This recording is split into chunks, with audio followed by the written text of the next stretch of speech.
Reminder to speak real close to the mics. Helps if I turn the mic on. All right, this meeting is in order. This is our public hearing and our work session. Thank you. Just as a reminder, we are going to open the public hearing at 7 o'clock as published. So we're going to move into our work session to start. And then at 7, we'll recess, go into public hearing, and close that back and come back into the regular session. All right, so let's start with announcements and communications. I've asked our city attorney, Mr. Balch, to speak to the item on the agenda moving forward, the standing executive session, if you don't mind. Mayor and council, as a matter of practice, I need the flexibility to advise you at each of your meetings when there are issues that you need to know about that are subject to and appropriate for executive session. There are 3 topics that the Open Meetings Act excludes from public discussion: acquisition or sale of real estate, personnel matters, and pending or potential litigation. In order to make sure you're appropriately briefed and apprised of those various issues, I've asked that we have a standing agenda item related to that topic, and that will appear on your agendas. After tonight, it will follow the public comment section. But one of the things I'm going to ask that you do when we talk about adoption of the agenda is remove the executive session from item 6 under new business and place it after public comment on tonight's agenda, so that we don't have people from the community who are waiting to speak to items on the agenda having to wait around until we come out of executive session, because I have no idea how long that may take. So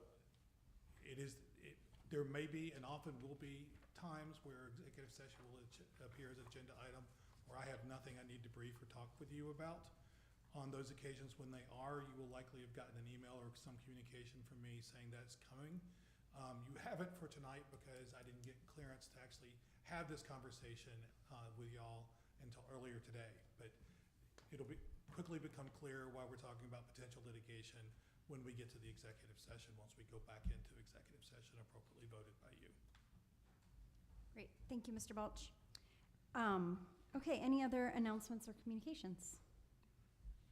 Thank you to the public who came today to our second public hearing that we had at 11 a.m. this morning. Any other?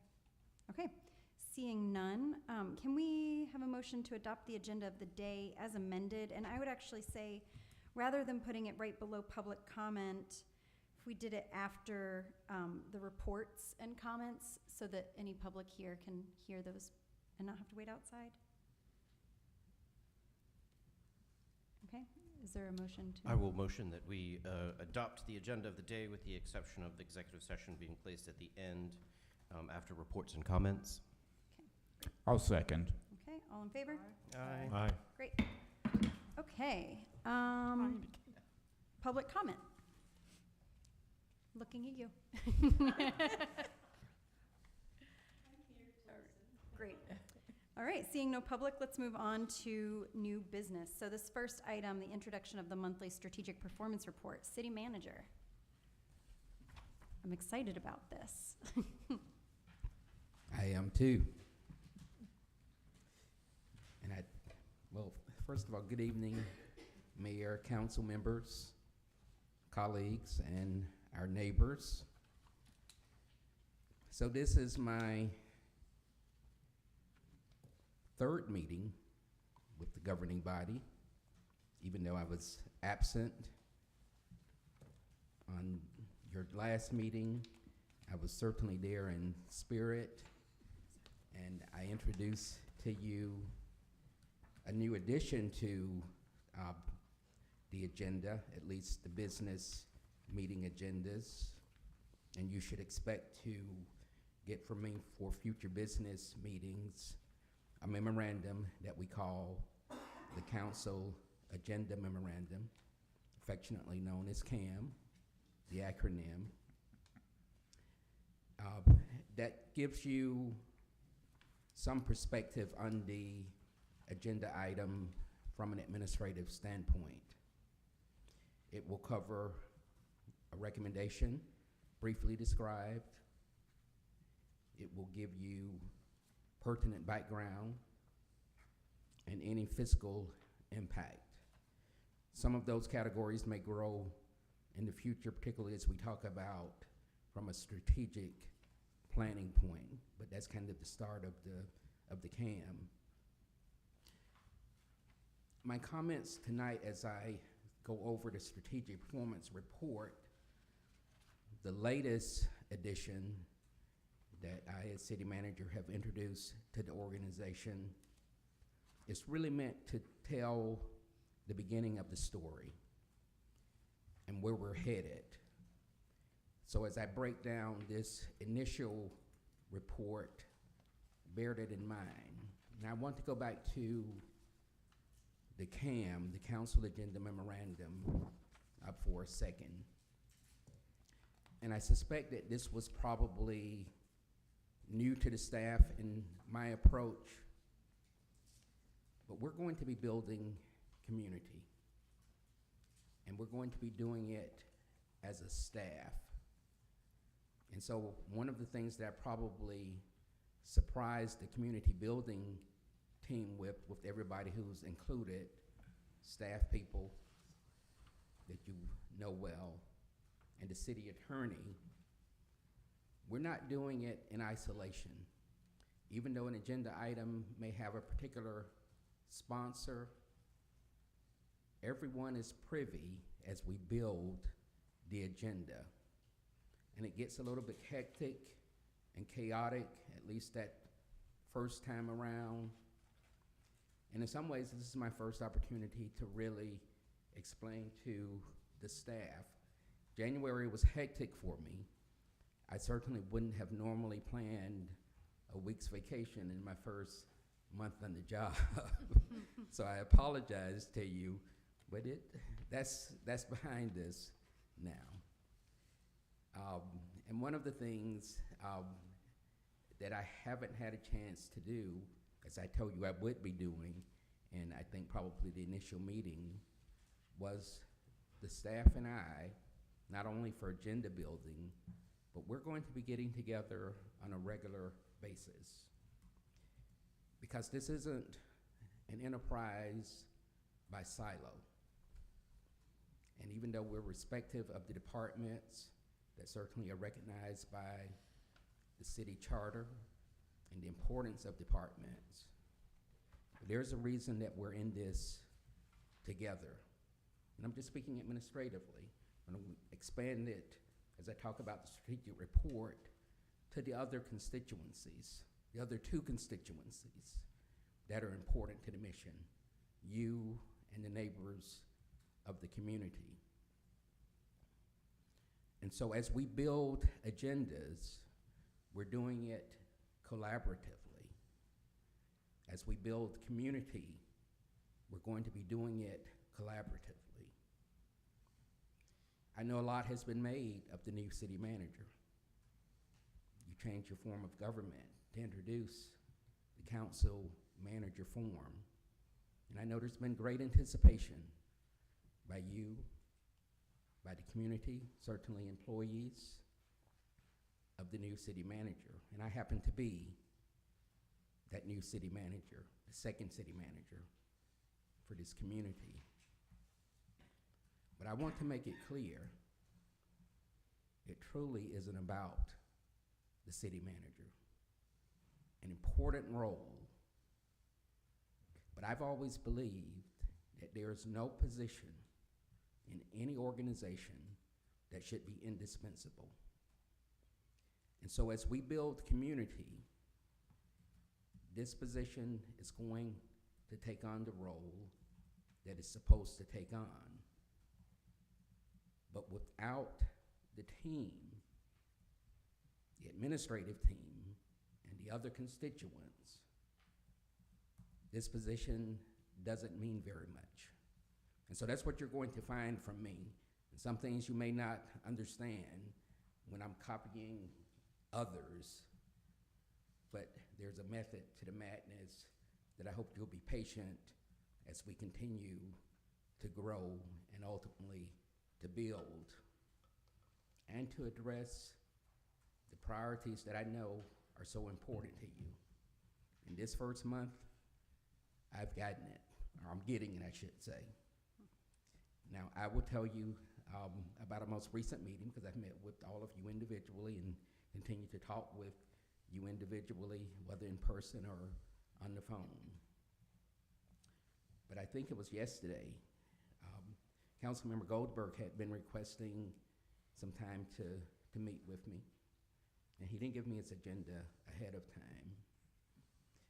And I wrote to him this morning as he sent me some information from our meeting that I requested, and I emphasized to him just how important that meeting was, because he was very methodical in teaching me about the community from his perspective and what some of the long-term concerns and issues have been. So it was enlightening for me. But all of my conversations with you have been enlightening. I say that with emphasis on that latest meeting to tell you to keep it coming. I'm in a learning mode. I need to hear from you. I need to hear from staff. I need to hear from the neighbors. So I'm looking forward to the introduction to our community next Tuesday that I believe is being scheduled with the assistance of a couple of the council members and Missy. So let me talk to you. I know you've probably had a chance to read through it, but it's more than a report. It truly represents where we're headed. So I want to make sure that you hear from me conceptual aspects of this. And this isn't something new for me. This is a managing piece that I've used in other organizations, I believe successfully. It's called a Strategic Performance Report, reflective of just that, using strategy to measure how we're progressing or regressing. Each image is important. The image that I chose to use at the very front of the report shows the might that's being pressed forward. And is it a matter of progress to get to that ultimate margin that's shown on the chart, or are we somewhere else? And so it's for real. In giving you a regular report, a monthly report, that will be very honest with you and comprehensive. But I'm pleased to debut the first installment of the Community Building Team's monthly strategic performance report. The content of the standardized report will expand over time as team members make contributions. I started to say earlier, with my interruption, this Thursday will be the first opportunity that I have a chance to sit down with the staff and just talk and introduce myself and where we're headed. So in the future, even though I authored this initial document, it will have other authors making contributions. It will be comprehensive of the operations and issues affecting the city of Pine Lake. I want to talk conceptually, as I've already started, about the community building team and even the significance of the image of team members, the diverse team members in huddle, collaborating. Our approach going forward. If it's been transactional is important and will continue. But it's got to be strategic along with being transactional. And that's the importance of the team concept. Community building team, CBT as I call them, consists of the city manager, department leaders, and supporting staff who make up the administrative structure of the City of Pine Lake organization. Our role as executors, and mine as Chief Executive Officer, is to facilitate the organization's mission to build quality community while bridging available resources with the expectations of constituent groups. And there are 3 constituents I like to say that the city manager serves. I wouldn't be a public servant or in this profession if it wasn't about serving the greater public, the greater good. It's one of my constituents. The second constituent is, of course, this body, the body who's been elected by that other constituent group, our public, ultimately our bosses. And then the third constituent group, and I will tell you, this is my view, I don't put one above the other. I certainly defer to the public, because that's why we're all here. But the third constituent group are our employees, because they are the community builders. And you all do some good community building yourself. I know it probably comes with the small community, but you also have a paid staff, and that's a distinction.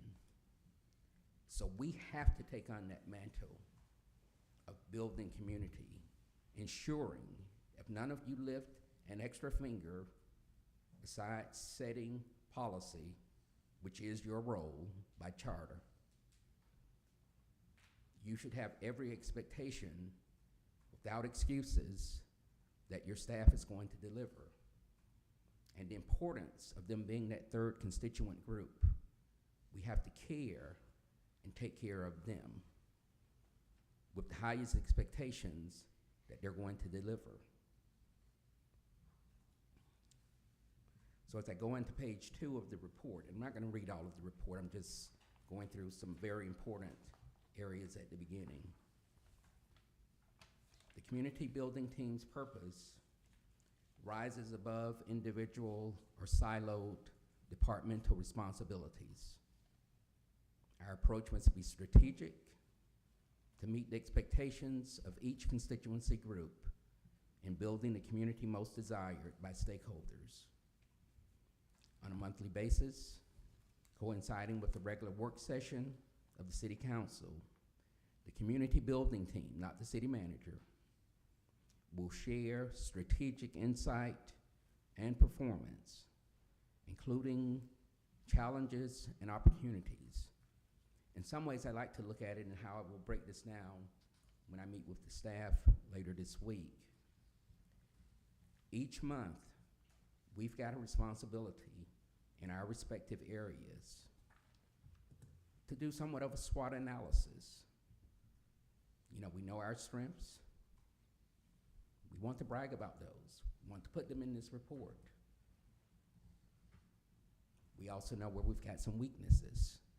We've got to be willing to share that with you on a regular basis, because we depend on you to help us get over the weaknesses along with the community. We want to talk about our opportunities. Break it and bring it to you before you have to ask. So our strengths, weaknesses, opportunities, and of course, threats. It's important for you to know it all, not just trying to shine a bright picture, because we're all in this together. Now, this report is important, even though I'm addressing it to you. We will very much be writing it for the community. And so it has to be understandable. It has to be educational. I like for it to tell a story,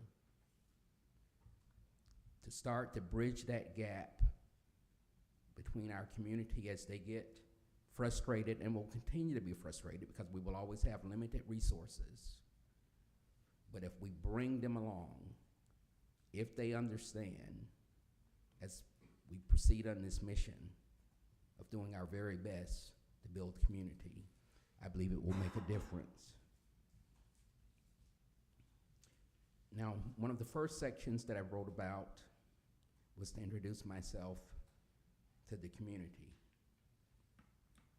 And so I titled it Dear Pine Lake Neighbors. And I don't have to read it again because I largely introduced it to you when I first met you and why I'm here. Nothing has changed. As committed as ever and just delighted to be a part. A lot of work ahead, but it's coming. Given that it's a new form of government, the third topic that I chose was the role of the city manager, really speaking directly from the charter and identifying my duties as city manager. As you've prescribed, as you've asked the state legislature to endorse, and so we're ready to keep it going. In some ways, more important than those individual duties, which I certainly will fulfill each and every one, is the particular image that I chose to use. City manager is important, but without the team, not so effective. And so what a manager should bring to the table, as illustrated, foresight, looking ahead to vision, and knowing what your vision is. I'll be here. You'll be able to rely upon me. I'm committed. Change, being able to adapt. I don't bring some formula that worked in other places. I'll certainly borrow ideas of things that I believe will be successful. But we're going to be adapting to what it takes to build the best community here in Pine Lake. And teamwork, which I've certainly talked about. The next topic,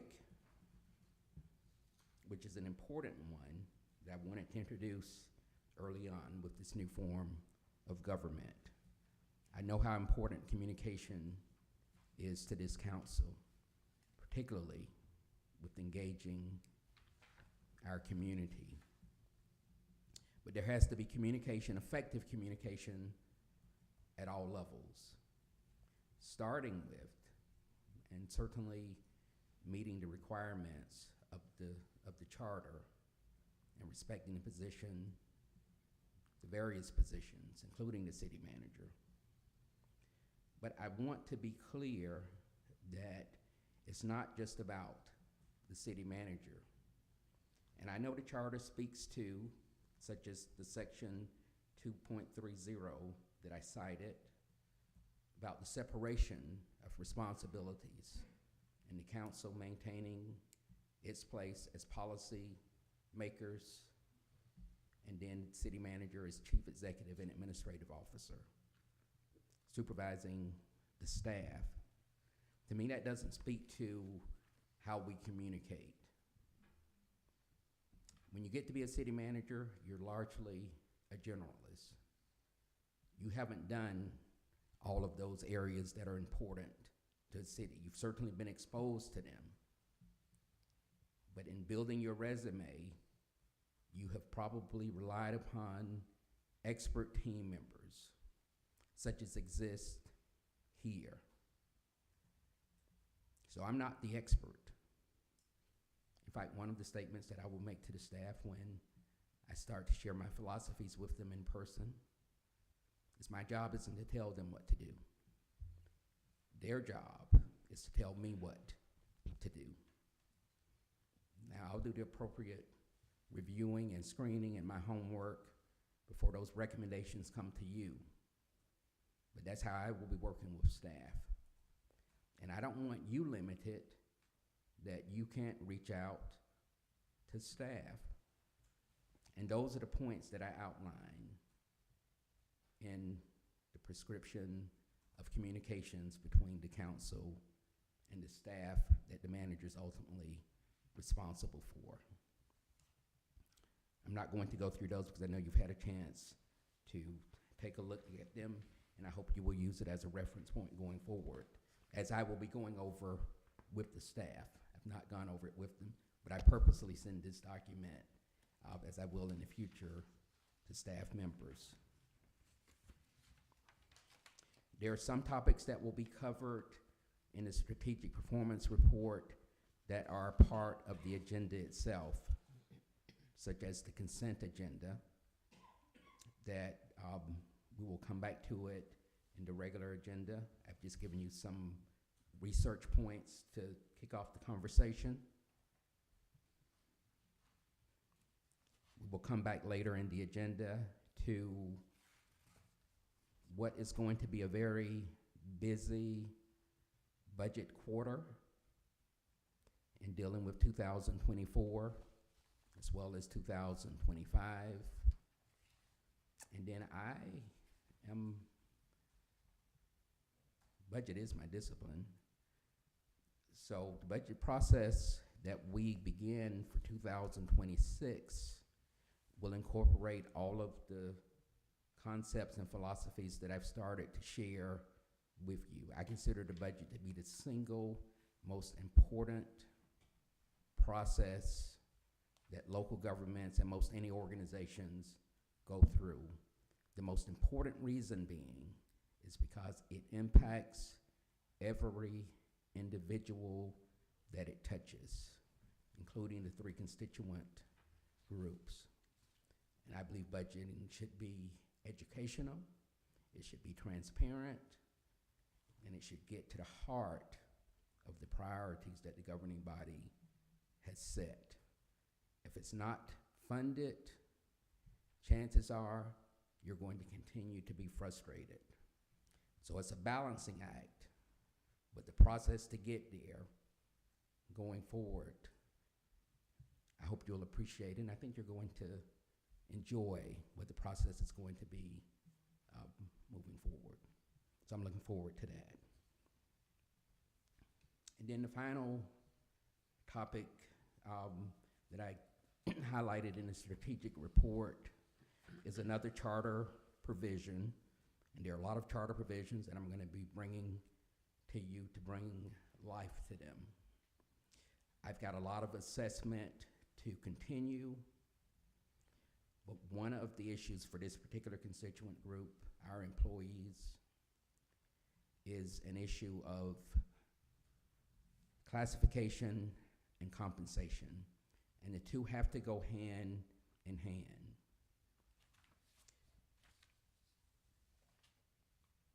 Over the next several weeks, in advancing this topic, I'm going to be talking to you about the need for my early assessment of organizational aligning or realigning. We've got a small staff who have multiple roles, and I think they do a good job, but we're going to be adding some dimensions that make what they do larger than life. This isn't a criticism, but to the degree that any employee sees their job as only transactional, we've got to rise above that.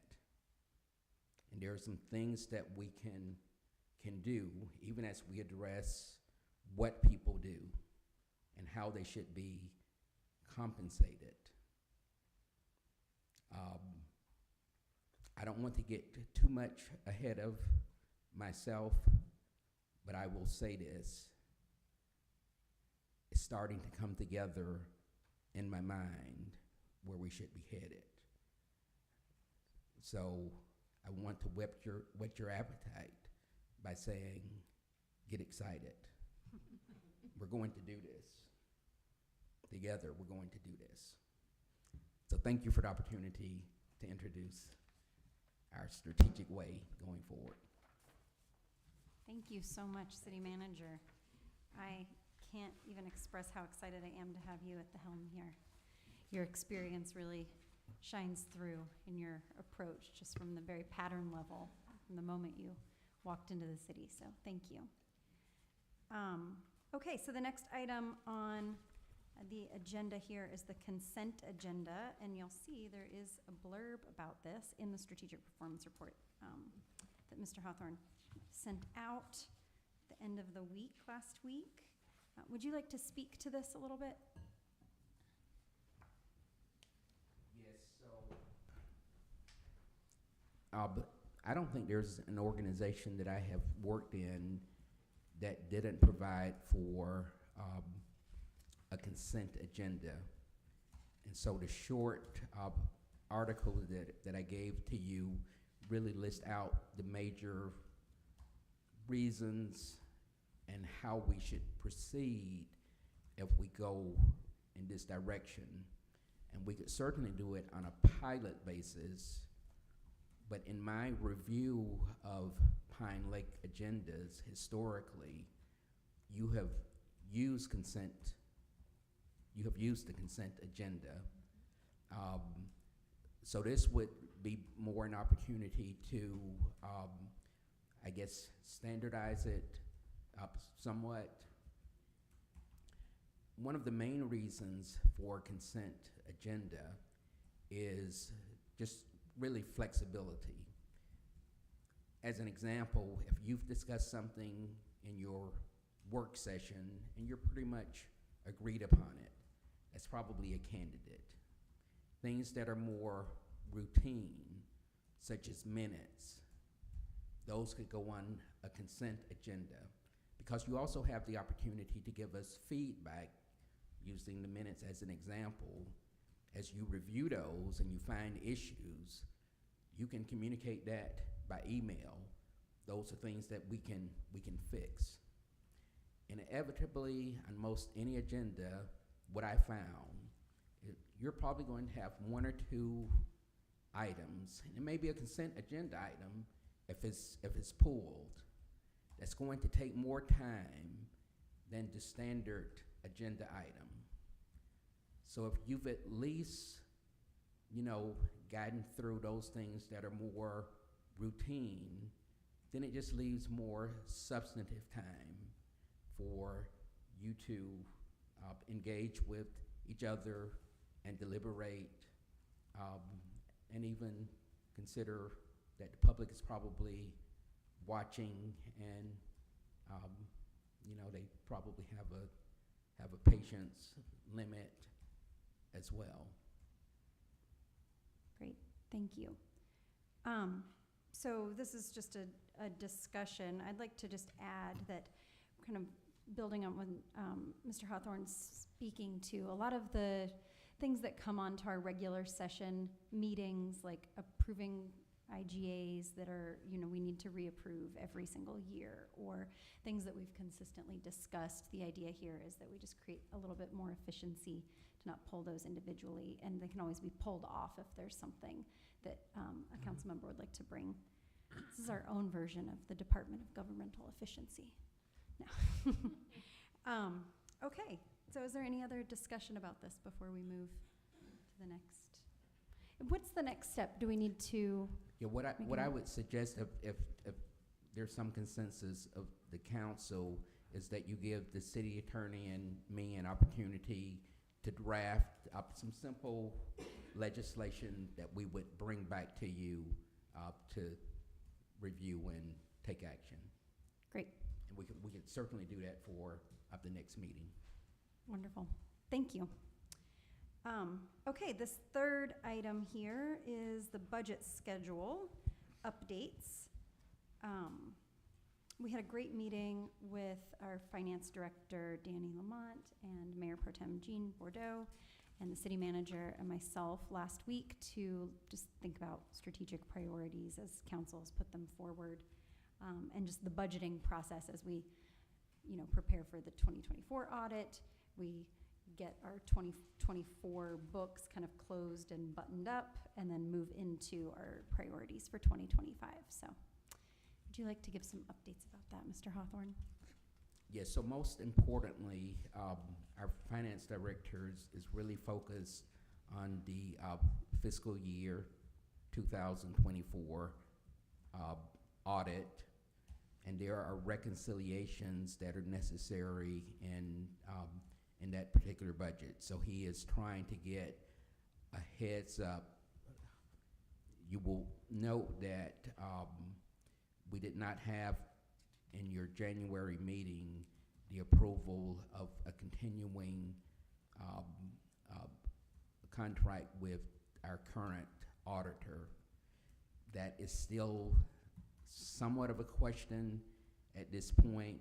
I believe that our current auditor is looking to retire, and I think one of the incentives in particular that the finance director, because he would like the benefit of his first year working with our experienced auditor, of getting some of the reconciliations out of the way.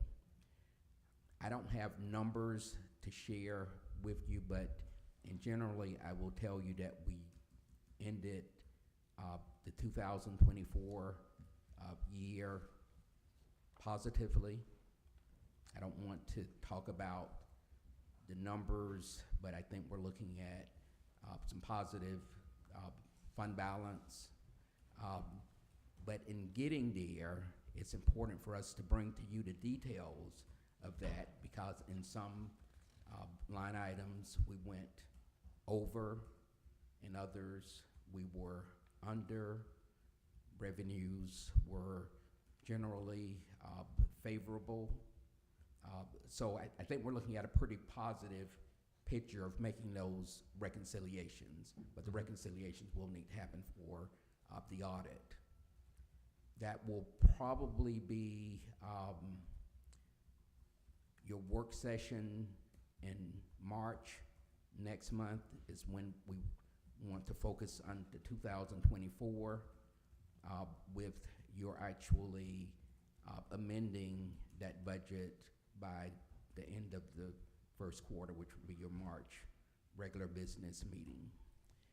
At the same time, we are continuing to review where we are this year in the new budget.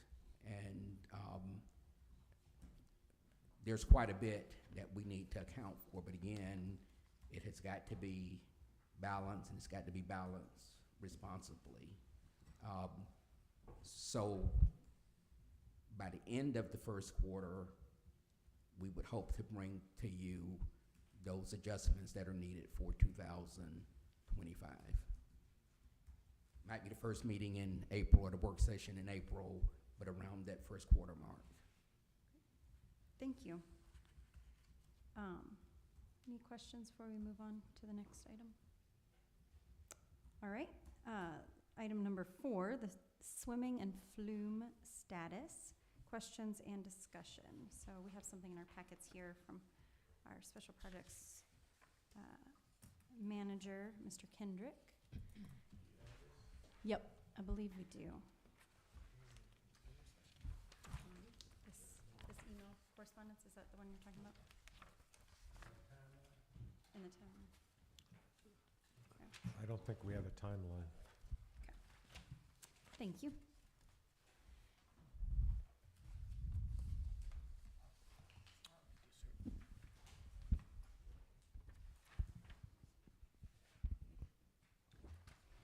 Great. Okay.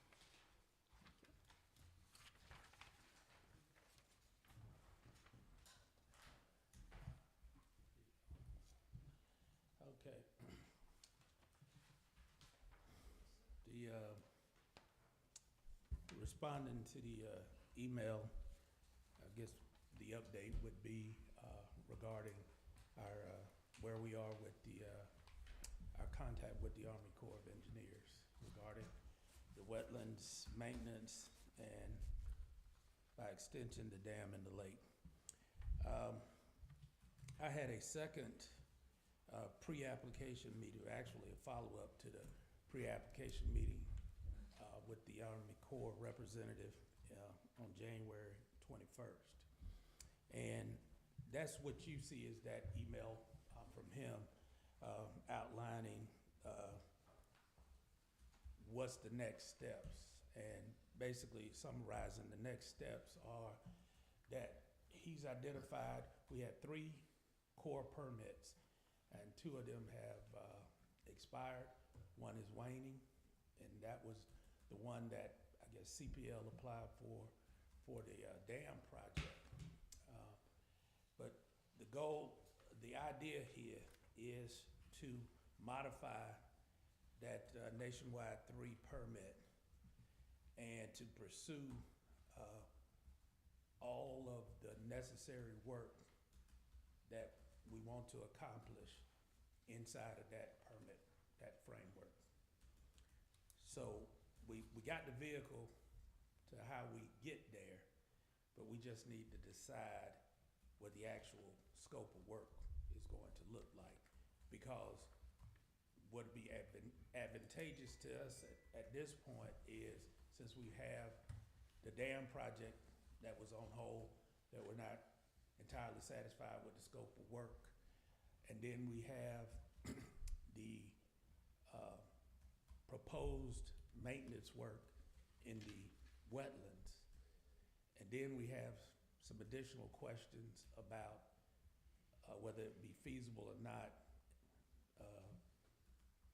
for the ownership of that dam to repair. We've got to determine the ownership and all the rights and those types of things that go along with that. Combine all of that in one nice scope of work package and do what the necessary, putting it together to present in a permit modification. So that being said, I put together this timeline after speaking with Mr. Hawthorne, and we had all talked about at the end of last year that we needed to look for, put an advertisement out for engineering services. So we're ready to go with that, and that would be to put that out in February 2025. I did do a little research, and I got to do a little bit more regarding what our actual contract looks like with CPL. I didn't find anything that actually said that CPL and city had an actual, engineering services contract. What I found was it was almost like CPL was hired like to do task order type of thing. But I want to make sure of what that. But it doesn't, even though we put this out, that didn't preclude them from responding back again in a new RFP. So I think we want to move forward with that. So put that out in February. We'll put it out for 30 days, evaluate it, and be prepared in April to make a recommendation for engineering consultant. Once they come on board, then we'd have a meeting with them to discuss, and probably along that way we'll have, several, maybe a town meeting or something, or get some input, from the citizens or the board on what exactly we want to see inside of that scope of work that we're going to, get our consultant to start piecing together.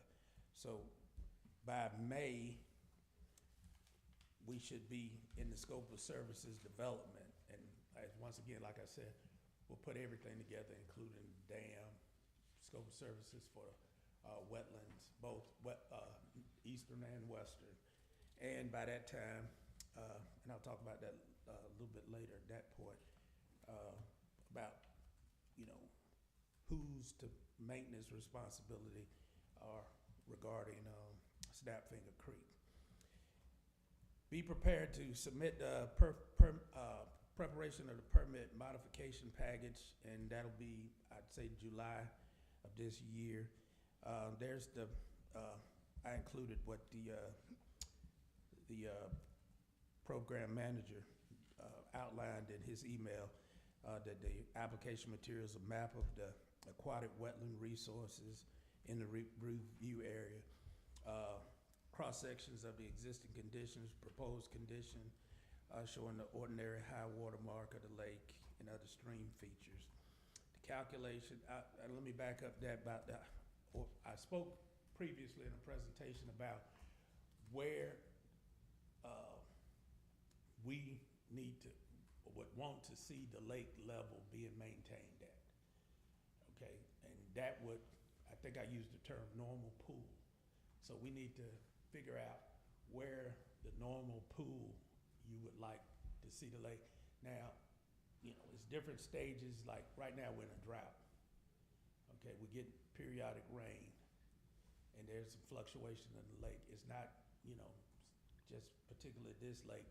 I checked lakes all in this area, they're in similar state. And they're gonna go up, they're gonna go down. But if we're trying to control the level of the lake, we're gonna probably have to put some type of additional control structure on that lake to maintain that lake at different times of the year. And then I know most importantly, you know, you want it to be able to support the swimming throughout the summer, but you also interested in maintaining a certain aesthetic throughout the year. So we need to make sure, once we come around to talking about these things, that we put those things out there, because they might, some type of hardened structure might be needed, and that drives the cost up construction. The calculation amount of the permanent and temporary discharge of fill material within aquatic features, the proposed narrative of the construction methods and processes, the approximate cubic yard of sediment to be excavated, latitude and longitude, that's just location of where we're gonna be working. And the disposal is location of the upland sites that will hold the excavated sediment. Describe the equipment proposed to be used to remove the sediment, and describe erosion control and avoidance of minimization methods. Those are the core issues that the Corps would like to see addressed, along with, you know, the other scopes of work that you guys or the citizens desire. And after we do that, I would think right about August, we'd be ready to submit the permit modification package. The review window is 60 days. It could happen sooner, but at least, you know, it's a minimum, or well, they get a maximum 60 days. After that, they could basically say, we don't have enough information, and you'd have to do RFI, request for additional information, and resubmit those types of things. But if we start now, while we're in the process of, you know, gathering a consultant to do this work, we can kind of, you know, firm up what scope of work we're actually looking for. And then once the consultant comes on board, we can move quickly, you know, to put this modification together. And so I'm looking at award of the permit modification somewhere around November 2025. And this is just my best guess at a timeline for this. It could move up, it could move back. It's just depending on the quality of information that, you know, and that we decide, and the amount of information that we decide to put into the scope of work to get the permit modification.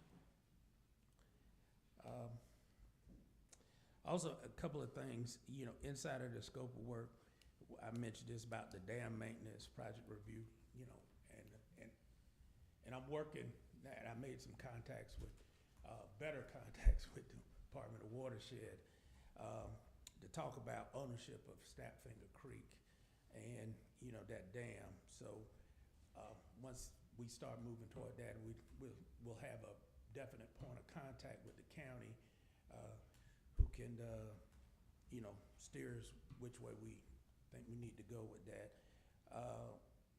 The extension of the maintenance and construction of the wetlands. The jurisdictional issues, that's once again ownership of the creek, but it also goes toward some of the environmental concerns. So you got environmental jurisdictional concerns, and you've got ownership issues. The historical impacts of what's going to happen with the, you know, we had some issues where we dredged the lake. We want to be careful of, you know, one of the things inside of our MS4 permit that we test for is total suspended solids, which indicates that there's, solids and sediments migrating into the lake that would cause us over a period of time accumulation, and then we'd be back to where, I think it was 2008, when it dredged the lake, 18. I 10, read I think. something. 2010. 10. Mm-hmm. We'd have to bear all that cost. And, if we knowingly, introduce those sediments in, then we're gonna end up being responsible for those, but we can minimize those at the headwaters. And once again, what I talk about Pine Lake, Snapfinger Creek, the water budget, is being able to figure out throughout the year how much water is available coming from Snapfinger Creek, because that's the water source that be able to go into the lake to make, to keep that water level, the desired water level that you want it to be at during the fall and during the the seasonal swimming time frame. So we'll put all that together and send it off to, with a permit modification. Questions? Great. How did you know I would have a question? Wouldn't be Mr. a- Kendrick, wouldn't be a- it wouldn't be a Yes, sir. water and lake discussion without me having a question. Yes, sir. Is there any way to separate the dam project from the maintenance issues? Because what we're talking about in terms of water to the lake Mm-hmm. are maintenance issues. Mm-hmm. Yeah, of course, but it'll be a separate permit. And here's Yes. what I'm saying, you're gonna end up right now, what we got. But it would be a permit that you could submit relatively soon. I'm gonna say not really, and and here's the reason why. Because if we packaging all this together as we've been talking, it's a modification of an existing permit. If we do something which sounds like you want to do, I'm thinking that's gonna be a separate permit, because. I think it would be the same permit, but in two pieces rather than one. No, respectfully, no, sir, as a matter of law, that's incorrect. With the way the project manager is suggesting with the modification, that's a much quicker process to go through the core. If you come up with a separate process only related to one half of the project, you're talking about a new permit application, and that's 18 to 24 months on average. The other issue is if you separate the dam from the rest of it, then we've also got a state issue with the Safe Dams Project people. So if we do all of this at one time with the Corps, we do all of the engineering and all of the permit applications, and everybody reviews everything one time instead of four. So from a timing standpoint, the project manager is correct on the timing and the ability to get it done as quickly as possible with the modification. I appreciate that. I appreciate that. I'm just frustrated, as many, many residents are frustrated. I've been on this council almost 1 year now, and we have been talking about this, and All the 8 months that my term will be up by the time it even starts. That's beyond frustrating. Yeah, let me throw something else that during our conversation, the very first thing, because notice I said we met on January 21st. I asked a question about what was the status of the, changing regulations and what was going on inside their department, and he laughed for about 2 minutes before he said, we don't even know, because they don't know. And as you can see is, things are going, but I mean, who knows what the regulatory experience is gonna look like, going forward. I have a daughter that works for the federal government, and I know exactly what Yeah. he's feeling. Yeah, so, I mean, we just gotta pursue this thing as normal, and if something goes a different way in the middle of it, but at least this is kinda, we've talked about this as a way forward, starting in January 21st, next week it could change because, now all of a sudden they're focused on the Army Corps of Engineers, and the way they do business. So we should be letting our residents know that unless we have a monsoon, there will not be a swimming season Oh, in no, Pine no, no, Lake this year. I'm not saying that, not at all. I mean, we're supposed to get rain today, tomorrow, and I think Friday. It's supposed to flood all the way A through the third- end of the yeah. week, yeah. I mean, we could, who knows, it's not gonna be to the event that happened, during the Helene. hurricane. Yeah. But we're gonna get some flow, into the lake. But, but once again, it's February.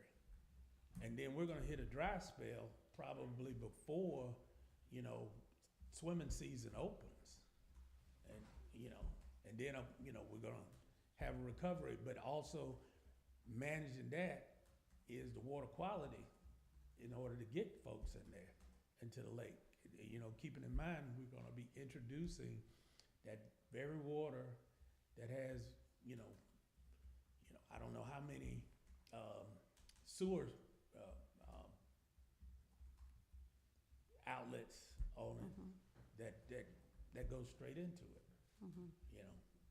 Especially without the modifications to the wetland that are needed as part of the original Right. permit set. Yeah, Right. that could probably, I think the water quality aspect are probably gonna keep it or close more than the water availability issue. Mhm. Cause if it gets above, I think it's 200, 250. no, it's 200. It's 200, then we don't have swimming, Mhm. And I think it exceeded 200, well, maybe about a week or two last year, and then all of a sudden it trended downwards. Mhm. It exceeded thousands. Well, Yeah. yeah, up at Snapfinger Creek is, 4,400, so. Mhm. Thank you. So, Go ahead. Just following up on that, can we talk about at what point does it become, in terms of the lakes being down in water, not quality, but the water being down, at what point can we not use the swimming facilities? I mean, how do we know when we can and when we can't use it? I mean, I do we came on have board, I came on board in May. It was never said anything about the level of the lake that precluded anyone from swimming. It was the quality of the water in the lake that precluded, folks from swimming. So, and the level of the lake affects that, that's what you're talking about, basically, okay. So, a couple quick comments. One is historically, I've lived here 26 years. This is not a new issue in terms of how long it takes for the lake to rise and get lowered and the flow from upstream. And so determining this in a strategic, very step-by-step process, I think we need to take the time to get it done right. Because what we're doing now is having to redo some things. So, yes, I want it done yesterday. Actually, I want it done last year. But I also think part of our role is to make sure we get it done correctly, but also inform and educate our residents what the process is, and being very methodical as why it's being done this way. My concerns are there's only so much we can do to get water to the lake within the water that we get in Snapfinger Creek. We can't control anything from the headwaters of Snapfinger Creek. So I'm curious what conversations and outreach we could have with the county to ensure that they're managing development and erosion, sediment getting in the creek upstream from us. And so right now I know there is a proposal for a gas station again that's going to be impacting potentially the creek. And so I think the only source of water we have is the creek. So that precludes us also needing to really talk with the county about what's happening upstream as well, which is totally separate from all of this project. Yes, and a great role for council to take too in our relationship building. Those are definitely important conversations. It's 7 o'clock, so I'd like a motion to move into recess for this work session and to open the public hearing.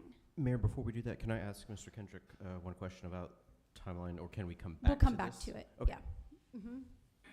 Okay, is there a motion to recess the I work move session? that we pause the meeting, current meeting, in order to have our hearing on SB 581.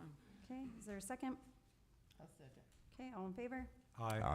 All right, and a motion to call the public hearing to order, or I just call it to order. All right, we are in our public hearing. This is about HB 581, the statewide homestead exemption opt-out. This is the third of 3 public hearings. It's great to see some public here tonight. I'd like to start with, there have been several discussions with council, both at the public hearing and in our regular meetings and outside of meetings in email, but I'd love for our city attorney to come up and just kind of tee up the what is HB 581, how does it impact Pine Lake, what's the process, and to hear from the public. Thank you, Madam Mayor. Good evening, Mayor and Council. I will try not to put any of us, in a Dostoevsky novel tonight by beating this horse further to death. So HB 581 had 2 pieces to it. There was a constitutional amendment that went to referendum in November, was passed overwhelmingly by Georgia voters. Then the statutes that were created by 581 come into being. It creates a state rolling, or what they call floating, homestead exemption that can, and the valuation freeze on properties that allows appraisals of property to only increase an amount equal to the consumer price index published each year by the federal government. So it fundamentally alters the balance of power between the state and local governments and how and who controls the financial health and well-being of the local community. The purpose of these hearings has been for you to receive information as my office has it available, as well as information from your constituents about what their preference is. In some communities in DeKalb County, there is no functional difference between the homestead exemption that they currently have in their local charters that has been placed there by the General Assembly and the benefits that are available under House Bill 581. Because the bill says that if you have a freeze in your charter or in your governing documents, that freeze, whichever freeze or whichever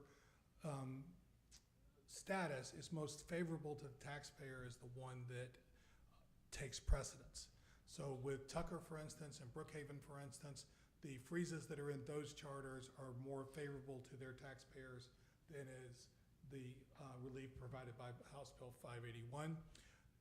Pine Lake does not have a similar freeze or a similar process within its charter, even though our charter was passed last year. So we don't have that same issue to address or to consider as to whether there's a change. If 581 goes into effect in this community, it will fundamentally alter the financial health and the financial well-being of this city. I'm happy to answer whatever other questions you have. Like I said, I do not want to replow old ground unless we have to. I just want to state it for the public that's here that one of the points of discussion council's been having is that we can always choose to opt into HB 581 later, but this will be our only opportunity while we're assessing what impact it will actually have on communities to opt out. Correct. So. That's absolutely correct, Mayor. The bill provides for cities to come back to the system if they choose to later.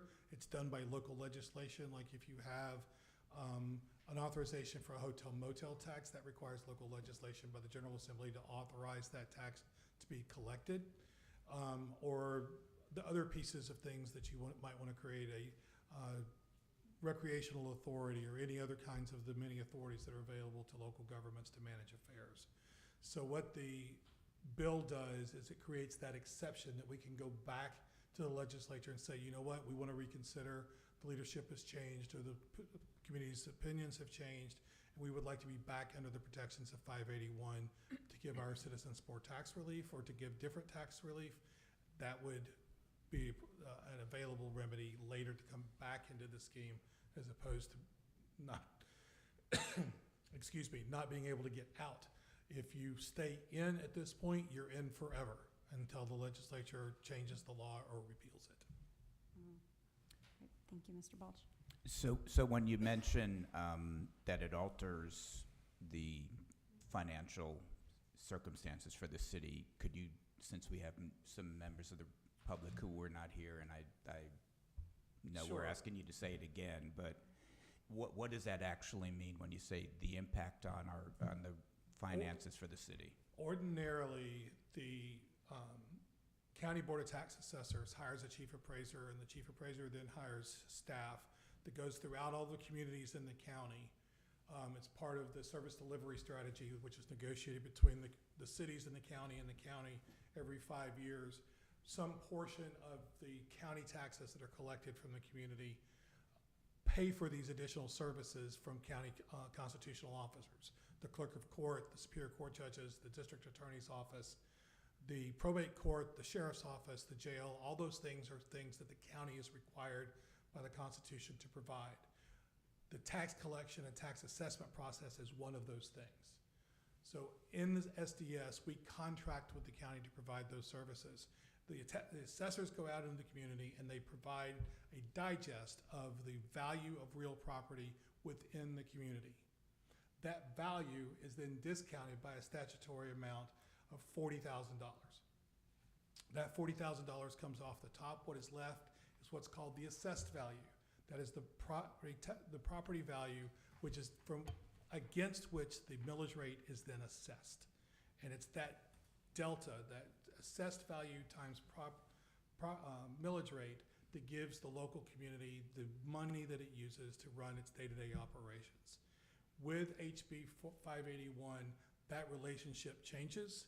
There is no annual reassessment of property values. Property values within 581 are pegged as of last tax year, and they can only increase by the amount of the consumer price index, which has been averaging between 2.5% and 3% for the last decade or so. So instead of there being market fluctuations of where property goes up and down, and market values can go up and down according to those market fluctuations, you have a mandated increase over time rather than the appraisers and the assessor's office doing the work of establishing those numbers. I live in the city of Atlanta, so we are faced regularly with wildly differing evaluations of property. So the market will define the value for tax purposes year over year. With 581, that would be frozen if the city of Atlanta didn't opt out at whatever the CPI was. So the control goes from the local community and the assessor's value process, and the way Georgia has assessed real property for a couple of hundred years, and instead creates this artificial, we're going to apply just math to it rather than human judgment. Does that help, Mr. Goldberg? Yes, thank you. And you mentioned in the public hearing earlier today that this particular bill was adopted in haste and kind of retrofitted in a way from one that was already in effect in Florida. Yeah, let me be honest, that was probably my pejorative characterization. I mean, Sorry to put words in your mouth. No, it's completely fine, Mayor. The fact of the matter is, it was an election year bill designed to create the appearance of a change to what the sponsors claimed was predatory assessments and inappropriate taxing of residential properties and commercial properties for that.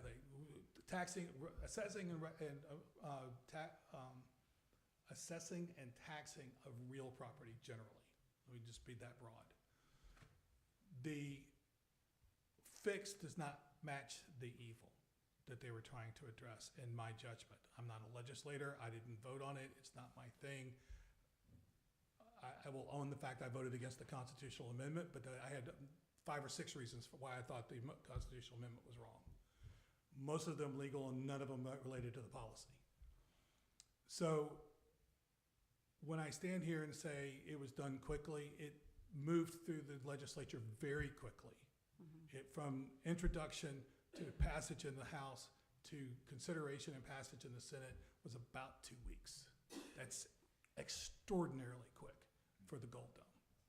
So to say it was hastily done is my reading between the lines and recognizing we were dealing in an election year, so that all of that mattered. Thank you. I think we should open up for public comment. Sorry, I should speak a little closer to the mic. Yeah, feel free. This is your hearing, so this is a time where we won't be answering questions, but we'd like to hear your position if you'd like to share. Okay, I'm Sue Horn. I live at 4593 Lakeshore. And forgive me, I've never been to any of the meetings about this, so this may be a really dumb question, but what happens to the homestead exemption? I've heard that it disappears or something. No. So everybody who has a homestead exemption will still have it? Yes. Will it be in the same amount, or what? It's not changing the homestead exemption at all. Okay. Whatever homestead exemption you already have with DeKalb County won't change. But I'm new, so I have to apply for it, and I will still. Have you already applied for it? I have until April, I thought. You do. Okay. Don't forget. Don't wait. No. Yeah. Any other public?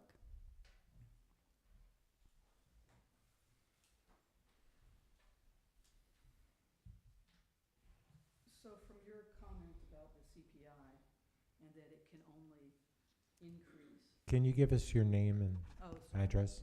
Sure. It's Karen Stiles, 445 Spring. You mentioned the CPI limit. It can only, it's generally is 2%.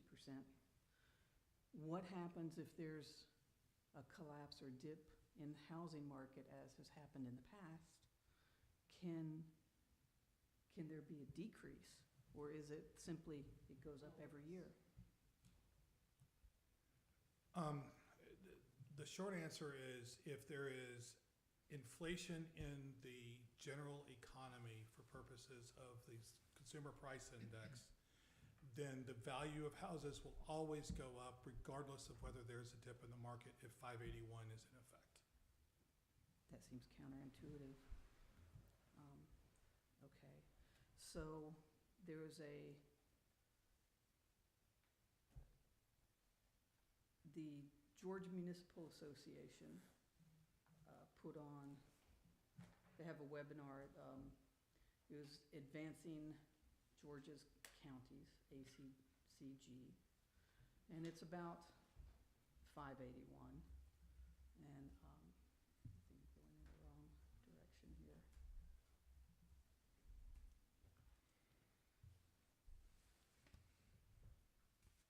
It's about, it's the HB 581 summary and guidance that was put out in a training. And one of the slides, it says, is the decision to opt out or stay in permanent? And it says yes. So y'all are talking about you can opt back in if you opt out. I don't know if y'all have seen this webinar. I think it was what you had sent me, Jeff. I think people have learned more as time has gone by, including GMA. So that was from the first training session that was put on by GMA. It was October, November, I believe. I was present at that.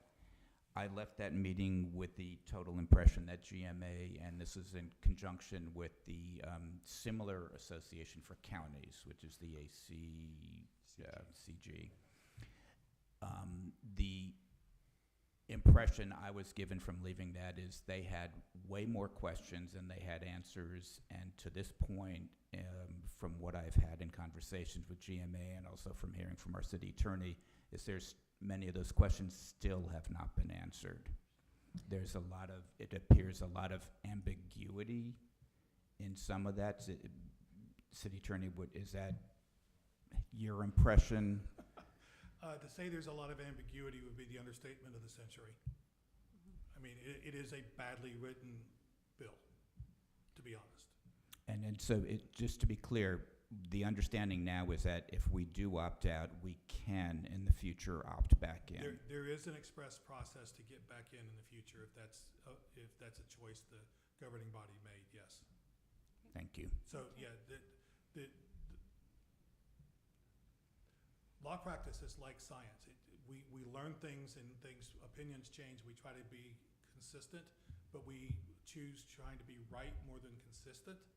So as we learn more about what the statute says, and as we spend more time talking amongst ourselves, we have the ability to come to more of a consensus about what the real answer is. And the current understanding is that there's an option to get back in, but if you stay in and do not opt out, then you're in forever, and there is no opportunity to change your mind. Okay. And then one just Thank you. sort of broad scope question.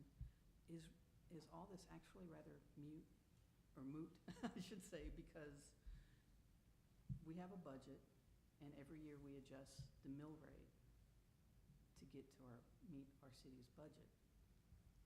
So if we get a discount or there's an increase in the homestead exemption, won't you just adjust the mill rate to meet the budget?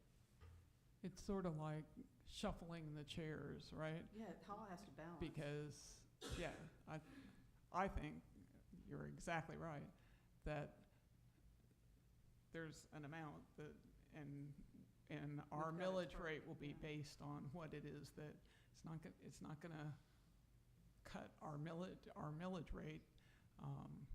And so, but who's paying it might change somewhat, because, somehow, I'm assuming, we haven't said this, but when you sell your house, then that changes, Our baseline. it comes back up. Is that true, Yes. City Attorney? In other words, it stays at this Yes. lower level until a house has changed hands. Is that correct? Except for That I'm not. Also can't- not sure. Yeah, Except for the that's CPI not entirely increases. clear. But in any case, it's reshuffling things. And it also, this is homestead, so this only applies to those who live in their home, not a rental property or business property. It doesn't apply to them, so it might shift that burden a little bit more towards those properties that don't get this advantage. Well, not just that, in lieu of that lost revenue, there's the potential of a local option sales tax, which again would balance that. So this does not affect commercial properties. There is not an additional exemption on commercial properties. The way I understand the bill is that we're losing money as a city from freezing the assessments, and the exchange of that is either I think it's up to 1 cent additional sales tax. So it's not like money's just disappearing, but then that also means we need to have, and every municipality has to go through the process to negotiate with the county like we do to get any money from the county, to come up with an agreement, and then we have to negotiate how much that will be for each municipality. And it's generally based on population, so we're at an extreme We're not winners disadvantage in the there. population battle. Thank you. Thank you. Thanks, Karen. Hi, my name is Steve Phillips, I live at 450 Spruce Drive. And basically, last year, I had about a 40% increase in my taxes jumping, and it was the assessed value of the house that went up. So my question to us, for all of us here, is how will this affect us, basically, the taxes coming this year? Are they gonna substantially increase from last year, or will it stay the same, or, what do we have to expect? as homeowners? A substantial increase in taxes, stay the same, or it's certainly not gonna go down. Nobody expects that, but are we gonna have another increase over last year? Well, it's hard to answer that question, at least from my chair, Mayor and Council, simply because we don't know what you're gonna do yet. And until you vote at your next meeting about whether you're in or out, we can't answer the question of what's the effect of the bill or what's the effect of not being within the context of 581. The other thing we don't know is if you opt out, what's the assessor's office going to do to property values? Because that's usually the biggest driver of increases in assessed taxes, is that if the tax assessor says that a property has gone up by 20% for whatever reason, then that property owner ends up with a 20% increase, generally speaking, of their property taxes. There's an appeal process, though. So the question of what the individual property owner would experience this year, whether we opt in or the council opts out, is unknowable because there's too many variables that apply to what the final answer is in the math. Now, I may be one of those lawyers who went to law school because they said there'd be no math, but even I can say that there's too many X's and Y's and Z's to solve that equation. Thank you. But we are not going to lose the homeowners. If we have a homeowners exemption and been living here, we keep it. Correct. Okay, won't be rescinded. No. All right, thank you. Thank you. Any other public comment? Okay, seeing. Sorry. Okay, yeah. Okay. It's, I guess, the question, or I just want to clarify if I'm understanding the situation correctly. And hi, I'm Jen Kalatasti, 494 Pine, Giant Skeleton House at Halloween. So I just want to see if the way that it's like clicking together in my head is accurate, and please correct me, obviously, if it's not. But if, so my understanding is that the amendment was passed under the, like, with the, I don't know, intention or appearance of giving some relief to homeowners because of the skyrocketing taxes, right? But it sounds like from the explanation from the city attorney and the clarification of, I'm sorry, I forgot your name, but her question about the millage rate, that whether this, like, even if the city opts in to the homestead exemption, that it's probably not actually gonna provide any realistic relief because the budget is still the budget and the millage rate and or sales tax would be adjusted accordingly, so it's not actually, is that correct? Am I like oversimplifying it? Is there a nuance I'm missing? That's my interpretation of it. Okay. So even if you opt in, we're probably still gonna get slammed with big taxes or money somewhere else, right?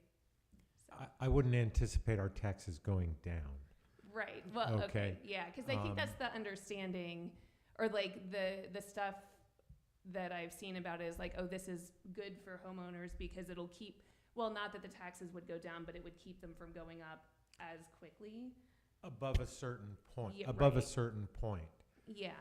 The problem for a small city like Pine Lake is that we don't have a large commercial offset right. to residential taxes.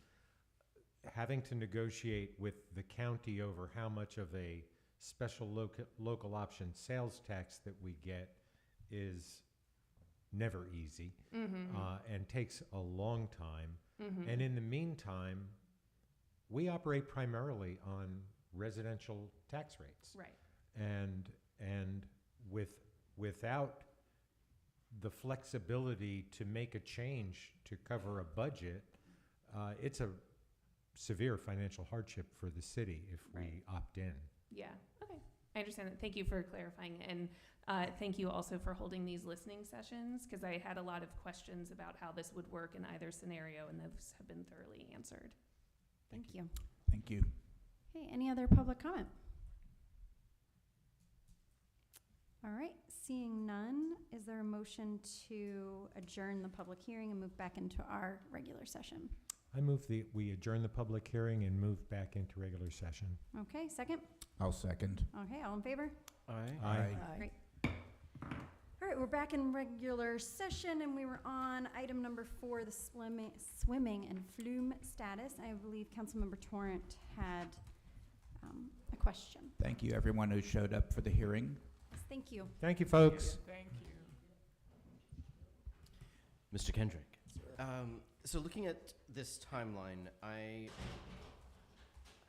it seems like to me, and I don't know all the ins and outs of it, so I'd like you to help me understand why the timeline can't be compressed so that work is done concurrently.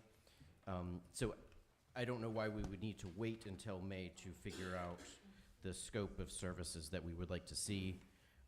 I don't know why we can't start working on the data for the field work, like making the map. Like, I feel like that can be done before July. And I think that I feel like we should be able to do some of this work concurrently and not having to wait until each section is done. Like, why do we need to wait for the engineering firm to be chosen and confirmed before we can start working on anything else or talking about the scope of services? Well, my understanding is we're going to select a new engineering firm.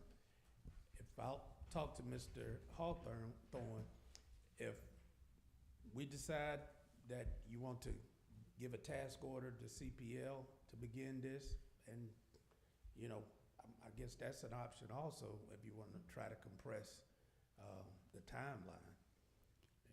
I would say there have been several concerns with projects as of late for CPL, and there's a reason that we're putting that bid back out. So, just to...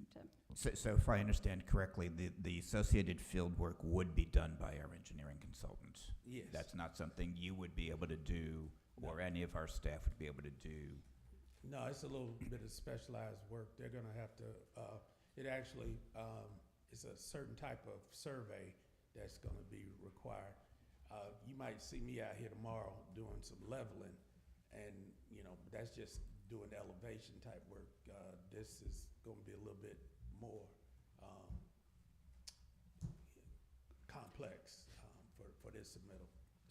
So the potential best case scenario is we put out an RFP for engineering services. We get people, companies, consultants to actually respond, and then we choose one. What if we don't get responses, which we have had in the past with other types of bids? So that timeline might be just totally thrown out the window. Well, two things. I've already been talking, prepping some of the firms that I know that'd be interested in this work, that we're going to be putting with your approval, be putting out this RFP for engineering services. And of course, they're interested also. Plus, we've already, the project manager gave me a list of firms that, you know, currently do this type of work. He included that in the email. I don't know if that attachment came through. But, so we have folks that are going to be interested. So you've already started the sort right. of word of mouth marketing. Right, yeah. And of course, like I was mentioning, we do know some of the concerns already of what we're trying to do. That was some of the topics that were covered in the pre-application meeting. You know, getting the wetlands to function a little bit better, getting more water to the lake, those types of things. And, you know, we kind of got an understanding of that. But if there was some other information that we need to be considering, yes, of course, we can start gathering that now. If, you know, some of the emails you've received, some of the talks you've had with interested residents, you know, go ahead and email those to Mr. Hawthorne. We'll compile those and have those ready to go. You know, some of them might be already been addressed with the dam project, but, you know, we're just trying to, you know, from my view, trying to put everything together in one package so we can do a modification rather than a full-blown permit application. You've talked in the past about needing to set the scope of services that we want for the city.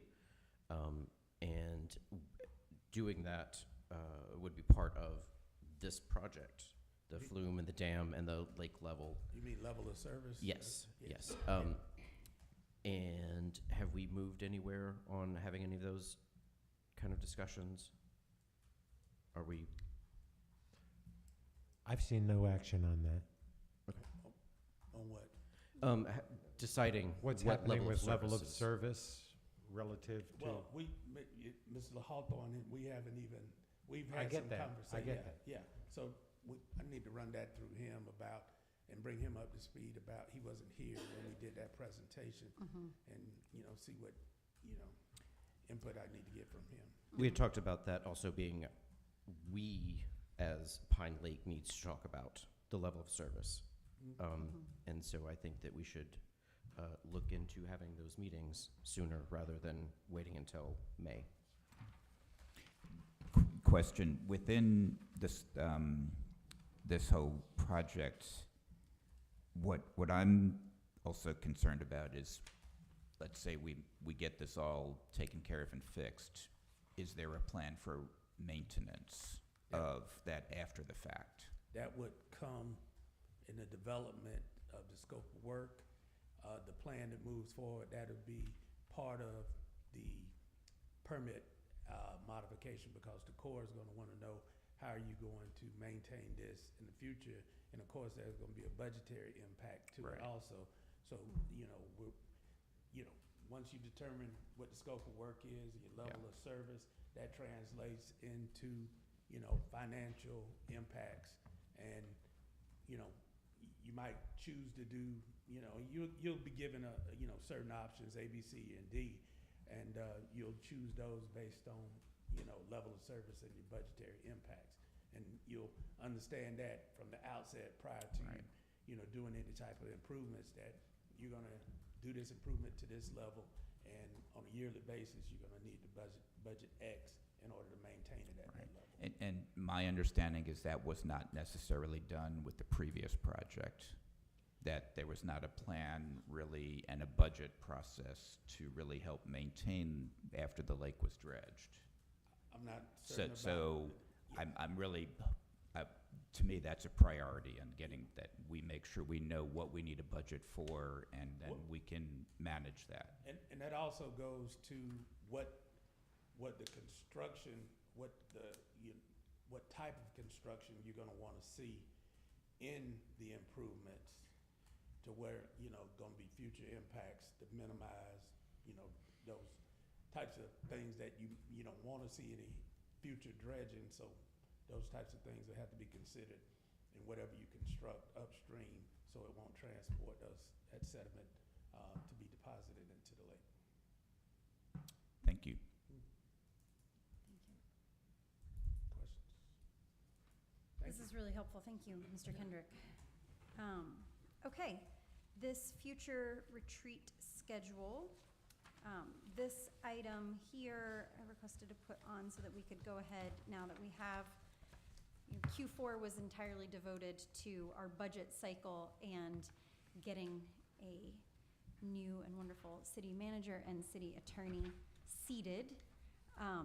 And now that we have those two folks seated, it'd be great to go ahead and schedule our next retreat.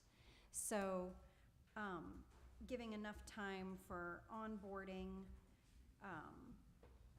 and kind of getting your feet situated. We were talking about, just in a previous conversation, looking toward the beginning of April or the end of March, potentially. So can we go ahead and schedule that?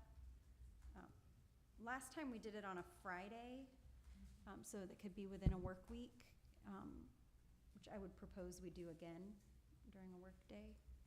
If people are available for that. Okay, I can do that. great. Perhaps that I propose either Friday, March 28th. Yes, you about to say something? Mayor, as far as facilitator, are you leaning more towards GMA, the same facilitator as before? I'm not sure. Can we put that on our agenda tomorrow Okay. to discuss and then, Okay. I think there were pros and cons to doing it that way. I think I have with council input, there's the email circulating about priorities, and I'd like to evaluate and revisit our strategic priorities that we laid out in the fall retreat. I know Councilmember Ramsey's working on communications tool, spreadsheet, or some other mechanism for people to evaluate, and then, yeah, Okay. so maybe we can circle back to it in the next meeting or by email. Yeah, I did send out Yes, thank you. the spreadsheet that I did for my priorities, and we can certainly, if people like that spreadsheet, we can add a tab for each council person and just plug yours in. Great. Awesome. How does March 28th look for everybody? Good. Okay. And if that is the case, I think last time we did 9 to 3 or so. I'll defer to you, city manager. How long do you think? Would you? That's a typical session time. I mean, equivalent of a full day, but some allowance for breaks makes sense. Mm-hmm. Okay. Does that sound That's fine. good for council? Let's say 9 to 3. Okay, so March 28th, council retreat. And then we can pin down more details as it comes. Here we go. 9 until 3 p.m. Thank you. Okay. And, all right, moving on. Public comment. No public comment. All right. So let's move on to reports and other business. We've got the first one from administration here. Mine is covered from earlier. Okay, great, thank you. And I see, Mr. Kendrick, you're back in the hot seat here.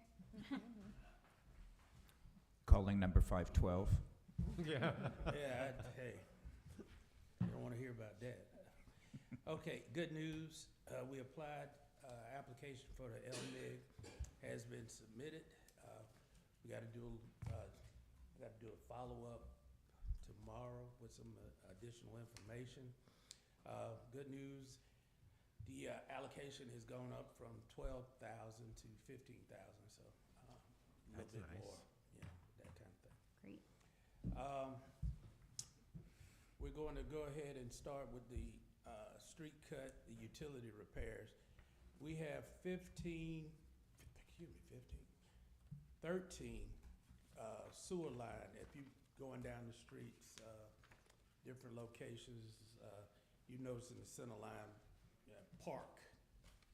Okay, that's been reported 3 times, but anyway. And you notice some other ones where the center line is sinking in. We've got 13 of those locations.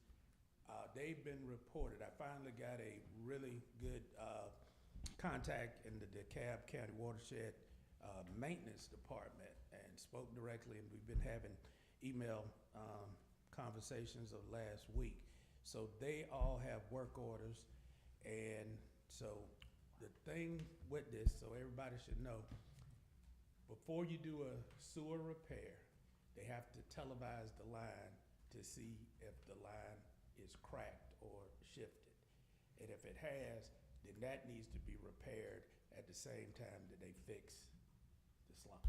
It doesn't make, they're not gonna go out and just cut the asphalt and pave back over it if the line is collapsed, because then you'll have a backup of sewer, and then, we'll end up in the lake or whatever, so. And they'll be taking it up again. Right. So we should understand that they've been reported, they're on their list, they have work orders. Now they just need to get to it, which is another issue in itself. They came out Monday and fixed one cut on Spring, but not the other one, only because they hire contractors to do the work. He only had a work order for one. So, And that was the one that was paved on, Yes. on Spring? right.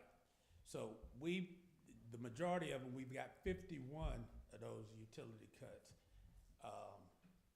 that have to be done, that are gonna be our responsibility because they've been out there for so long. And we do have the funds for those, so we're gonna be moving to get those done. Those only require a line locate. And the reason we've been holding off, we had that approved since November, but the weather turned on us. And you can't, they don't produce asphalt when it's below 42 degrees. So, and I didn't want to use cold patch because it doesn't last as long as hot mix. So now we've got a new mix that would have them use that kind of works a little bit better when it's colder. So we're gonna be moving to get those done. So look for that. He'll primarily be working on the weekends with those. But like I said, they're gonna be kind of systematic because you gotta call the locate before you can dig those up. That tree on Snapfinger, I also mentioned that, the one that's off the trail, I mentioned that to Watershed, and we're kind of working through that. The resident next door called to complain about it, but it's actually the other resident's tree, and they never complained about it. You know, but we've been having this conversation with the cab ever since the storm about ownership and removal, and so we're still in that conversation. And you know how those, once again, jurisdictional issues that, the pedestrian bridge are complete. Yeah, other than, which was never part of the actual construction, is we need to do something about the abutments. They're eroding away. But that was to be expected. That was left out of the actual bridge construction because there's more of those holes along the inner berm that this contractor couldn't take care of. They gave me an estimate, and I, like I said, talked to Mr. Hawthorne about this, that almost double more than what we can get another, one of our preferred vendors to take care of it. So, but in essence, the bridges are done. We did put some, you know, kind of like a run up to the deck to be ADA compliant.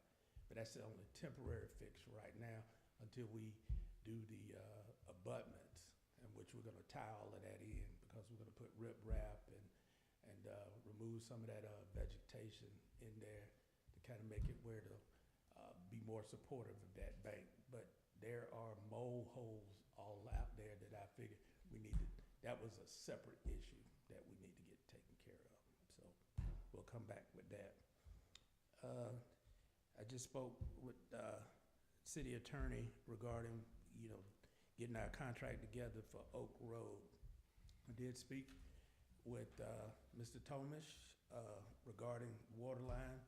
He was a little bit wavering on it. I'll touch base again with him tomorrow. I do have a meeting with the contractor tomorrow just to go over just details, find out when he's actually prepared to try to mobilize, but that will be after we get the contract executed. I don't see anything, you know, precluding that from happening, you know, quickly once he signs the contract. He, you know, I do know he keeps busy, and so want to make sure I want to give you a date certain that, you know, and notify the residents, and we got to notify the sanitation department because there's, you know, once they start working, it's going to disrupt, you know, the comings and goings on that street and those types of things. And thanks to the chief, we're going to have some traffic control on there, some removal of some abandoned vehicles. That need Are we actually going to get the cherry picker removed? Hey, it's a bad. I mean, the ivy's growing through the wheels. But that's pretty much it from the public works standpoint. Anybody got any questions? Thank you. In terms of the pedestrian bridges, do you have a sense of timing for the abutment work? I'm gonna talk to Mr. Hawthorne and, figure out I have a plan, so I just need to let him in on it. I had to tell him what we want to do. So I just want to make sure I understand correctly. So the work on the abutment was not part of the original scope of the bridge, because there's comments being made that should have been done before the bridge was built, and now we're having it, and just, that's what some people are saying. My direction was build the bridges. Right. Okay, there's nothing that stops us from going back doing exactly what we need to do now, because there was always a plan in place. If we needed to do that prior to it, then, you know, I would have basically said, let's do this first, but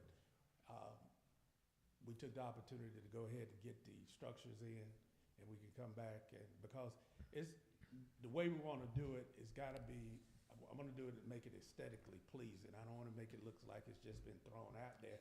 Plus, it's more than just that work. We need to do, Right. fill in a couple of other things.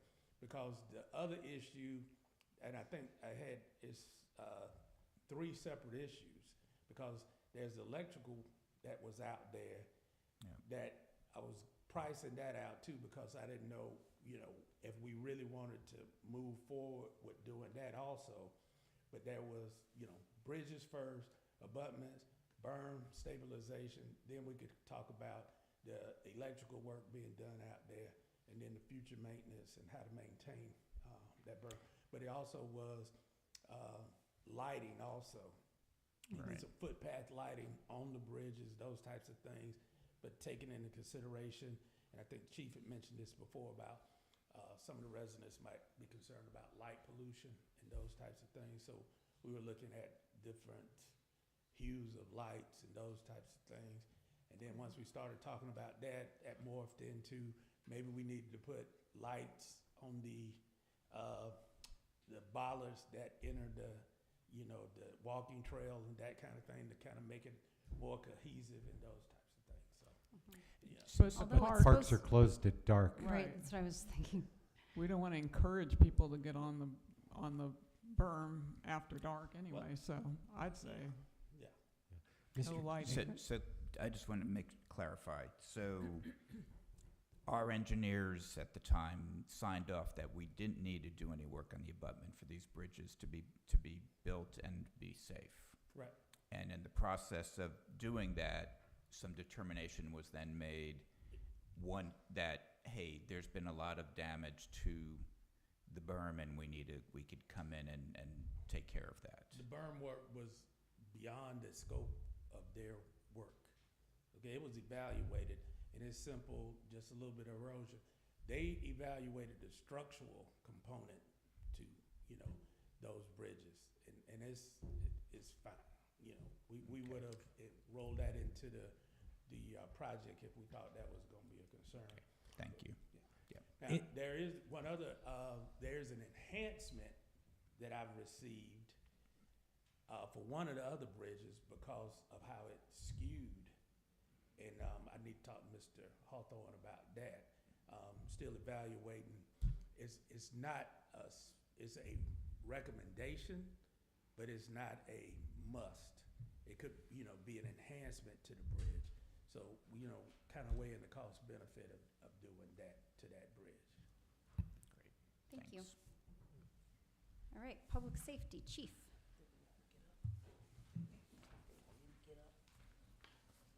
Good evening, ladies and gentlemen.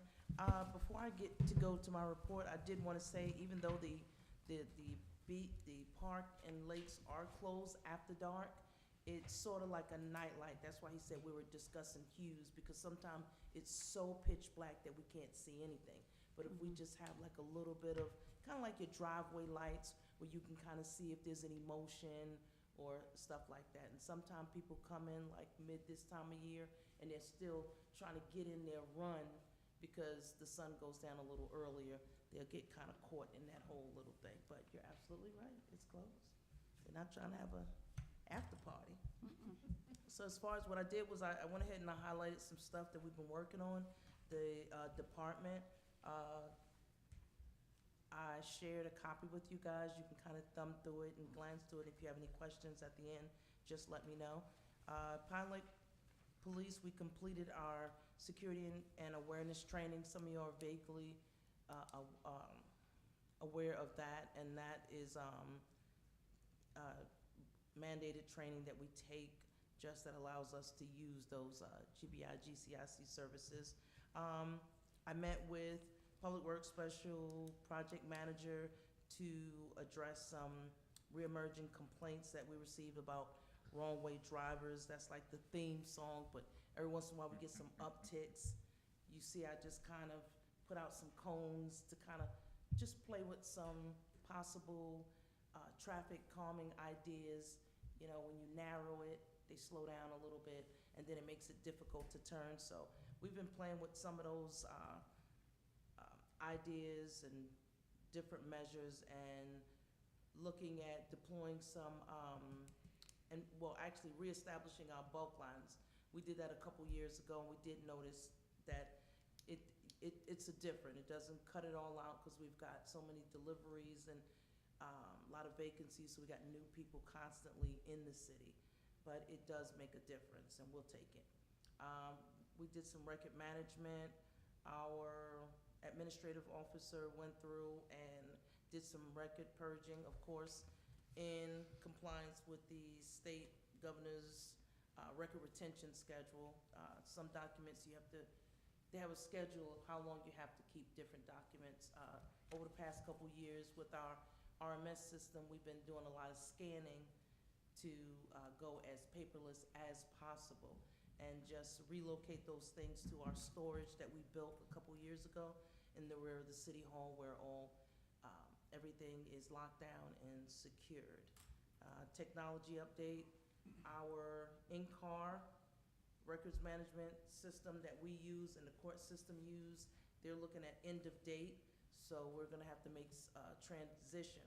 That transition will look really different with pricing, and the system that we have is one of those systems that they call offender-based. So that means that we're gonna have to do some modifications with our budgeting or some modification to our traffic, not traffic, but to our fee schedule. Just a couple miscellaneous notes.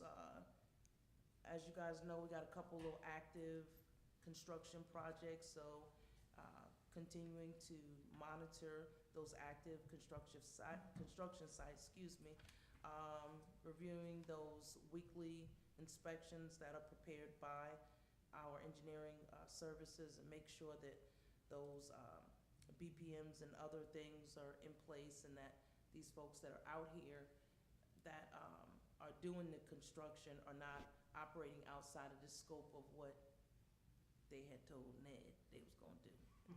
So we know that happens, so that gets to be a challenge from time to time. And of course, we get a plethora of open record requests from different agencies that do background checks. Everybody's doing background checks. So sometimes it's employment, sometimes it's for housing, and we provide that information to them along with incident and accident reports to the different agencies and individuals that request them. Some department highlights, I just can't say thank you enough to our guys. We ended up with 2 storms during the month of January, one of which had our officers going door to door for calls, and the other one left one of our officers, the second one, doing an overnighter because the roads had just gotten so bad by the time and getting off of Rockbridge Road is like treacherous. So I just want to throw a shout out to the officers that worked that out, and they found a way. So rain, sleet, or snow. So we got the mail people beat, right? Rockbridge Road, we don't have anything. We're still kind of putting things together. This is business license time, and of course we have 2 new plazas. So just kind of rolling our sleeves up and seeing what they're used to and what the county has on record and stuff for them. That's going to be a project in and of itself. Code enforcement, Our engineering folk issued I issued a stop work order. They were operating outside the scope of what they're supposed to do, and I think we found some discrepancy on whether or not they're clearing their land and somebody else's property. So we're kind of looking into that right now. That's another active project, and like I wrap it up, we continue to put out information online to enhance and engage folks. We did really good. I love that survey. I'm about to be a survey junkie. The information, the code enforcement officer, he really liked it. And he's using it as a reference. And if you guys flip to the last page, I highlighted, those are the calls for service. The only significant events that we really had was, of course, that welfare check that was in the snow, 2 suspicious calls, and a domestic. So that concludes my report. If you guys have any questions, I'm more than happy. Chief, what about these 3 Family Dollar? What happened? It says alarm holdup. Does that not necessarily mean, was there a holdup? Did they? It was just an alarm, Okay. but it was a holdup alarm. So you approach like it's a holdup alarm. So, Right. yeah. Gotcha. And sometime if you look at the time, you can see, 2 of them are. sometimes Basically the it's same day. transfer. And they've been having a nice little surge recently of shoplifting. So sometimes they'll hit that for the shoplifting, incidents that they have over there. So it's reflected like that. That's how it comes out. I know one day, I think it was last week, we had some motor vehicles going through the wetlands trails. I know I heard them. I didn't see them because they came up ridge at some point in time past my house.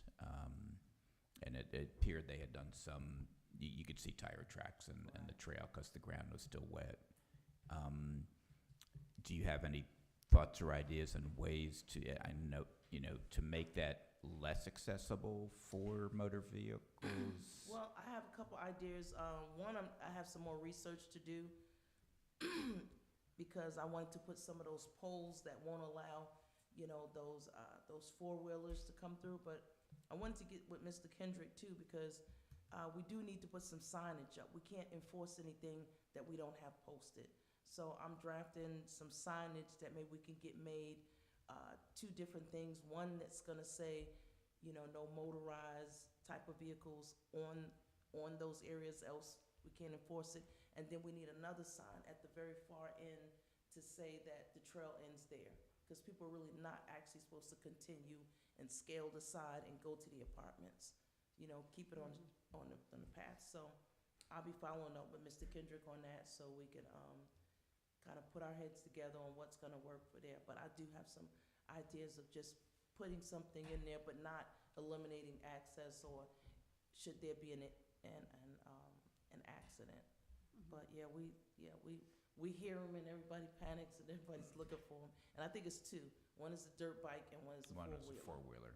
Yeah. So, it sounds like lots of fun, but they're tearing up the track and they don't realize that, so. And then one question about the one-way drivers, and it's typically Spruce seems to be it. And I know I see a lot of one-way drivers coming from, I think, Dahlia down Ridge, then down Spruce. And I've been asking for years a one-way sign at that intersection. So because Google Maps does not show Ridge as a one-way street. So there's many times delivery vehicles are coming up, I think it's Dahlia, make a right turn on Ridge, and then they go to get out, they come down Spruce. And at Spruce, they see the one-way signs. I'll check on the intersection. Another thing that I was working on is getting just a letter, just like an official letter, and sending it to some of the 3 major delivery companies, because between them, and I think even some of our residents kind of, now they're starting to kind of back down and then make that right so that they don't have to go away around and just send out some notification like that. But yeah, that's what we're doing, kind of walk through and seeing what will be the best fit for the different streets, because some areas were signed out. You know, how many more signs you gonna put? I'm about to put some spike strips. I've wanted one where I could just press a button in my office and just watch it as people drive by. That would be cool. And you let me know if you get a hold of that. I've always thought you were kind of that guy. Last question, did you get more responses to the survey after because I put it out in the news blast on I didn't see it. Friday? And I haven't looked to see if you had more responses or not. I printed out the report, so I didn't check to see if there was some more updated one. Thank you, Chief. No problem. All right, reports and comments, and then we'll move into, oh, yeah. Yeah, mention two things. There were 3 leaks on Hemlock. Yeah. Hemlock. It was only 2 spots, so they fixed it, and now they got to come back and do the repairs. But they got to wait and see if it's going to leak again. It typically be about 2 weeks. But once again, like I said, the contractors come back and repair those, so just in case. And I think you guys, maybe a month or so ago, got one of those citizen complaints about the Rock Bridge Road, ADA. It turns out the guy, he helped me out at the bridge. He's in a motorized scooter. He was down there fishing. So I asked him to see if he could access the bridge with his scooter. He couldn't, so that's how we ended up getting that worked out. And we were talking about his access up on Rock Bridge, and I kind of told him how we're going to approach that, and he seemed satisfied with that. So, well, I got his contact information, so he's going to be in the loop on everything. Thank you. Excellent. All right, reports and other comments. I don't have anything to report that I haven't already said. Nothing. Okay, so we do the information for the news blast really quickly and then move into executive session? No, we said to do it before, or after reports and comments. So we'll do that first. So we have it so that if you would like to leave, you can. You're not going to miss anything coming back. Is there a motion to move in, to close the public hearing, or sorry, the regular session, and move into an executive session? And just, Mayor, to be clear on the motion, it's for the purpose of discussing potential litigation. For purpose of discussing potential litigation. I move that we close the regular session and move into executive session. Okay. A second? Second? Okay, all in favor? Aye. Okay, great. We are moving into executive session. This session is closed. Thank you, Mr. Kendrick. Yes, thank you.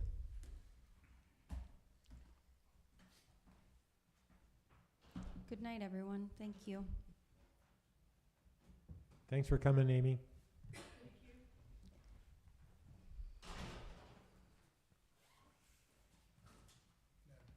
Shut down the live stream. First executive session. Excellent point. You're a great attorney. We can go ahead and turn off our microphones.